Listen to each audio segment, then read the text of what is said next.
ఇన్ని సంవత్సరాలు, ఒకటి కాదు, 2 కాదు, 3 కాదు, 10 కాదు, 15 కాదు, 18 సంవత్సరాల నుంచి ఆర్‌సీబీ ఫ్యాన్స్‌కి కలగా మిగిలిపోయింది ఈ ఐపీఎల్ ట్రోఫీ అనేది. మన కింగ్ కోహ్లీ 18 సంవత్సరాల నుంచి ఒకే టీంకి లాయల్‌గా ఆడుతున్నాడు. ఆయన అభిమానులందరూ మన ఇండియాలోనే కాదు ప్రపంచవ్యాప్తంగా ప్రతి ఒక్కరూ ఆర్‌సీబీ కప్పు కొట్టాలి.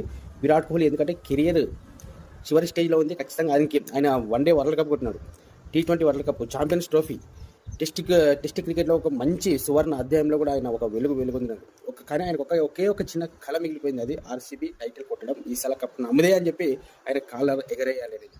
అది ఎన్ని సంవత్సరాలుగా ఎదురు చూస్తుంటే మొత్తానికి ఆ సమయం రానే వచ్చింది. ఐపీఎల్ 18 2025లో భాగంగా ఆర్‌సీబీ ఈసారి నమ్దే అని ప్రతిసారి స్లోగన్. దానికి ఎంతో మంది నెగిటివ్ కామెంట్స్, ఎంతో మంది దాన్ని కామెంట్ చేయడము, ఈసారి నమ్దే కాదు, ఈసారి రాదు అపహాస్యం చేయడం, అసలు ఎన్ని అసలు ఆర్‌సీబీ ఫ్యాన్స్ ప్రతి ఒక్కరు ట్రోల్ చేయడము, ఆర్‌సీబీ టీం ట్రోల్ చేయడము. ఎంతమంది అయితే హేటర్స్ ఉన్నారో దానికి డబల్ త్రిబుల్ మంది అభిమానులు ఆర్‌సీబీకి ఉన్నారు. ఆర్‌సీబీ అంటే ఒక టీం కాదు, అదొక బ్రాండ్, అదొక ఎమోషను. ఈసారి నమ్దు మాది, ఈసారి కప్ నమ్దే అంటే ఈసారి మాదే అండి. ఈసారి కప్ నమ్దే అంటే మాది, అయిపోయింది, కొట్టేసినాం. ఇంకా ఏమన్నా మ్యాచ్, అసలు పంజాబ్ కింగ్స్తో జరిగిన మ్యాచ్లో ఫైనల్లో ఒక ఐపీఎల్ ఫైనల్ ఏ విధంగా జరగాలని అలాగే జరిగింది. పంజాబ్ కింగ్స్ కూడా మంచి పర్ఫార్మెన్స్ ఇచ్చింది.